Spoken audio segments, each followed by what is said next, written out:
Welcome back to another episode of Rock Boys Football. Sunday morning, already looking towards the next week's slate, heading down to the SEC, where a game I've had circled since the summer, LSU heading on the road to play Alabama. Dill, both of these teams, I think, especially with what you saw from Alabama in the second half against Tennessee, are playing their best football we've seen all year. Two teams that I had in my top five heading into the college football season. Really excited to get into this one. Now, before we do, just want to say thank you to you guys. The support for all of these game breakdowns, it truly does mean a lot. So if you do enjoy the content, consider subscribing to the channel. And more importantly, let us hear in the comment section who we riding with, LSU, Bama, keys to the game, picks, predictions. Let us know. Then I'm going to give you the T-Box LSU heading to Bryant-Denny Stadium night game. How we feeling here? And this will always be kind of a game you have circled if you're a college football fan, especially 100%. like our age, like mid-20s kind of age. Like this is what you grew up on. These were always the biggest games. You think back, it kind of was a defensive battle slugfest, and then it evolved into the Joe Burrow, Tua, Mac Jones, those worlds where these two teams could score. So just going like a range of really, really good football games for a really long time. And in this year, I kind of expect nothing different. I mean, these two teams are starting to play a little bit better. I think they both have respective units, LSU's offense and Alabama's defense, that are right up there with anyone in the country. And this should be a really fun one. I'll say this. LSU, I think, is the best two-loss team in the country, and it's probably not even close. And let's start there with what I think are the two best units that we'll be seeing take the field, this LSU offense versus Alabama defense. And I'll say it, like Jaden Daniels, the Heisman caliber season. Like you take a look at what the numbers are: 73% completion percentage, 25 touchdowns, 3 interceptions. Absolutely incredible year. Dill, you look at this LSU offense as a whole, they're averaging 43.9 points per game. That's number 2 in the country. 7.9 yards per play. That's number 1 in the country.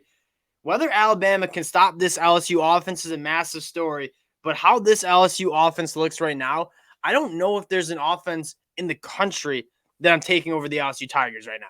And there's no weaknesses. That's No. the issue. I think the one question maybe coming off last season was the offensive line, but you look, this tackle duo they have right now, that's as good as anyone in the country, and they're moving guys off the ball.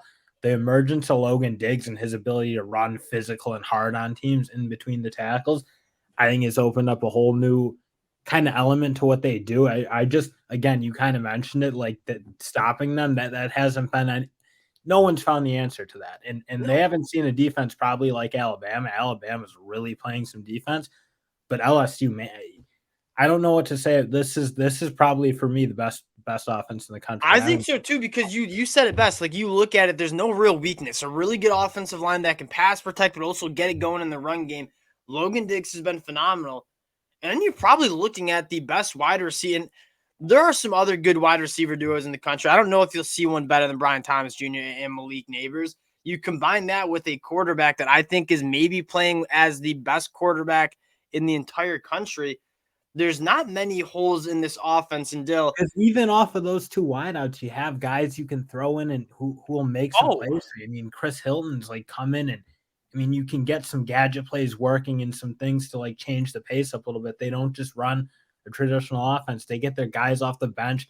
They're fast. They're athletic. They're really good with the ball in their hands. Again, they just have a zillion ways to beat teams. They're using them all. I feel like their offensive scheme is really starting to like shape or come into form, and just like they have answers for everything everyone does. Dill, here's a number. I was doing a little prep for this game this morning. Jaden Daniels, 20 plus yards down the field. 24 of 36, 15 touchdowns, 0 interceptions. Those are some, like, I've never seen numbers from a quarterback pushing the ball down the field, attacking the deeper third, like Jaden Daniels. And you said once you have a run game, and so you're that dangerous attacking that deeper third, safeties have to respect it, and you can run the football like them. And I add Jaden Daniels can get it going. He's averaging 5.7 yards per carry himself, including sacks. I mean, this offense is very complete now. Alabama's defense, especially what we saw in spurts in the second half against Tennessee. I said it for LSU. I'm not sure how many offenses I'm taking over LSU. I look at Alabama's defense. I don't know how many defenses I'm taking over Alabama the way they're playing. We saw in the second half against Tennessee. It's an absolutely dominant group. In another unit that's really just kind of been complete, and they answer the questions in our offseason. Again, you look at Alabama, maybe you had some guys to replace in the secondary. You got guys like Caleb Downs coming in and playing awesome as a true freshman. Terry and Arnold, again, a guy who's raised his game to a new level, and hopefully he'll be back from the concussion, but it seems like it's trending that way. You just have, again, you had your guys who needed to step up. They stepped up, and the stars are playing like stars. Yeah, what I think it starts with, you mentioned the secondary, and obviously we knew we had Kool-Aid McKinstry. The secondary's played really well, and what I love most is they're not giving up any big plays, really. Like a 60% completion given up, 62nd in the country. That's solid. Only 6.2 yards per pass. That's top 20. So they're doing a really good job. Again, they gave up like 1 or 2 to Tennessee early, and then it was, I mean, they couldn't push the ball down to that deeper third at all, and that's going to be what LSU wants to do. So one of the biggest matchups here in my mind is, can LSU find those explosive plays in the passing game against an Alabama defense that it has been really good? Deontay Lawson at the linebacker spot, I think, has been phenomenal. You talk about keeping JD in the pocket, like having guys like Jahad Campbell, Deontay Lawson, that's going to be absolutely massive. And I think last year, like JD got after them running the ball. Henry To'oTo'o, I know he's in the NFL. I'm taking Deontay Lawson over Henry To'oTo'o every single day of the week. And you saw, like, this Alabama team is just far more equipped to deal with athletic quarterbacks. You saw what they Yes. were able to do against Jackson Dart. It is night and day difference how much more athletic they are at the linebacker spot right now. And again, you're right. To'oTo'o is solid for them, but that is the difference between how Lawson's playing versus how he's playing. Lawson's Deontay playing. Lawson is just more special athletically. Like Henry To'oTo'o, like, yeah, he knew the plays and kind of was the general of the defense. Deontay Lawson, I think, is a better linebacker to have for this game. And then you look up front, like we knew Turner was a dog. Braswell took the step. Tim Keenan on the inside. Those three have accounted for 40 plus quarterback hurries this year. They can create havoc. And when I look at some of the key matchups, one is how well can you disrupt JD5 without letting him get outside the pocket and hurt you with his legs? And then if I'm LSU, I'm seeing all the different ways that I can scheme up guys like Malik Neighbors and Brian Thomas Jr. who are away from Kool-Aid. Okay, Kool-Aid McKinstry, I think, is the best cornerback in the country. I don't think many people would argue that. Can you find some matchups? And you've seen Alabama struggle, like Tennessee last year when they were able to avoid having their top wide receivers on a guy like Kool-Aid. That's how they got after this Alabama secondary. Can LSU do that against Alabama this weekend? I think that's a big story. Now, flipping sides to the other way, Alabama's offense still, I think, slowly getting better. And that's kind of the reason why I've never really sold this Alabama team. Is, yeah, at Jalen Milroe, it looked ugly at the quarterback position the first couple of weeks, but it seems like every single week you're starting to see Tommy Rees and Jalen Milroe get on the same page, get packages and plays that he feels comfortable with. I think you're going to get the best version of this Alabama offense this weekend as well. And that is the thing. It has come down to Milroe just looking comfortable, and he's not taking as many sacks. He's not holding the ball as long. And obviously, the turnovers is the one thing that Nick Saban's clearly said, if that happens, we'll pull you. You saw that after the Texas game, and that was probably a big part of the reason they lost that football game, and he didn't play the next game. So as he cuts that down, you can see he's more comfortable. I think his wide receivers, especially Jermaine Burton, are really He's been stepping up, awesome. him out. And their running game's getting going. And that's probably, I mean, that is what it's going to start and stop with, because if they can't run the ball, they're always going to be in trouble at this point. That's what I have is, I mean, I think Jalen Milroe has looked more comfortable, but I think it's a product of they actually can run the football. And we headed into the season saying Alabama's just got a massive offensive line. They're going to road grade.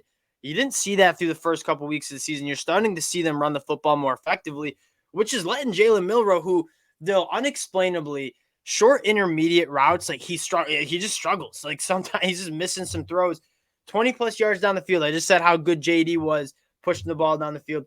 Jalen Milroe, 21 of 35, 10 touchdowns, 0 interceptions, attacking the deeper third, 20 plus yards down the field. He can also chuck the deep ball just about as good as anyone in the country.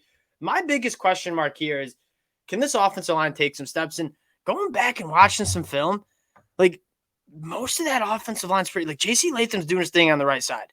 Jaden Proctor and Jeremiah Pritchett, whoever's out there at left tackle, combined, they've given up 12 sacks, over 20 pressures on the season. That position needs to take a step this week because LSU, although have been really disappointing getting after the passer, have the guys to certainly do so. Guys like Harold Perkins and a laundry list of guys on the inside and on that defensive line. That's kind of where my eyeballs are going to be here. Is can Alabama protect Jalen Milroe from a front seven for LSU that I still think is one of the more talented groups in the country? And that's the thing. You look at this LSU defense, it obviously has played poorly. The secondary has dealt with a bevy of injuries and Yeah. they've really struggled to kind of just play solid football for most of the year.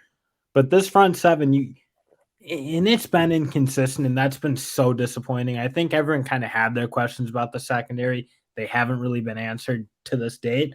But the fact that the front seven can't consistently dominate football games, I find very surprising because you see how talented guys like Mason Smith and Mekhi Wingo are, and some of the guys they have at the defensive end spot, but you just don't see consistent dominance. And you've seen Mekhi, like when he played that game against Florida State, dominant. You've seen Mason Smith at times look like just too much to handle for offensive linemen, but too much that you just don't notice. It's just inconsistency. Like, and Mason Smith's a guy. I mean, I had him as a top 15 guy on my draft board heading into the season. He hasn't quite reached that form. Another key to this game that I'm looking at is Alabama's been really good at hitting the big plays. LSU has been miserable stopping the explosive plays. And that's something that Alabama with that bye week is trying to figure out how is the best way we can confuse these guys in the secondary who are young and experienced and get Jalen Milroe attacking that deeper third. The last one, Harold Perkins, you already know what he's going to do. He's going to be sitting there waiting for Jalen Milroe, who the sacks for Alabama, yes, the offensive line hasn't been great. Some of it is on Jalen Milroe holding the ball, trying to scramble out of clean pockets. You know what they're going to do with Harold Perkins. I don't think it's a secret, right? They're going to have him sitting there waiting for Jalen Milroe to break that pocket, and they're going to unleash him and tell him to go get the quarterback. That's going to be another massive storyline here. They'll get to the pick here. LSU heading on the road, only 4.5-point dogs, night game, Bryant-Denny Stadium. Where are you rocking here? I think I have a slight lean to LSU, and I like what Alabama's doing. I think the fact that they're starting to be able to run the ball consistently and move guys off the line, I thought Tennessee, just from that perspective of getting 4 yards plus per carry for the most part, and just not having those negative plays, I thought that's as good as they've looked. I just don't think they can keep up with this LSU offense. I mean, you need a quarterback who can kind of duel with them, and you've seen that with the teams who've beaten. That's the big question. I think you summed it up perfectly. Does this get into a track meet? Like, because that's kind of what I think. I think it's going to get there because I just don't see anyone having an answer to what LSU's doing offensively. They're so good. I see, RK. I'm going to have some confidence in this Alabama defense to avoid the track meet. I think they can get after JD. I think they can keep him somewhat in the pocket and maybe kind of neutralize what he can do extending plays with the athletic linebackers. A game or a pick that I certainly don't feel extremely confident in, but night game, Bryant-Denny Stadium, revenge arc. I think you're getting the best version of Alabama. These are, again, I think two of the best teams. I don't care LSU has 2 losses. This is one of the best teams in the country. It's going to be an electric game. Give me Alabama to cover the 4.5 at home night game. I'm going to trust the environment. I'm going to trust Nick Saban in this spot. He seems to kind of really like this football team. Like, it's not the most talented Alabama team we've seen, but they do play hard. They are starting to figure it out. I'll ride with the Crimson Tide. This is going to be a phenomenal game, one of the best we've seen all year. Appreciate you guys rocking with the boys. Again, let us know in the comment section how you guys are feeling for this one, and we'll talk to y'all later. Peace.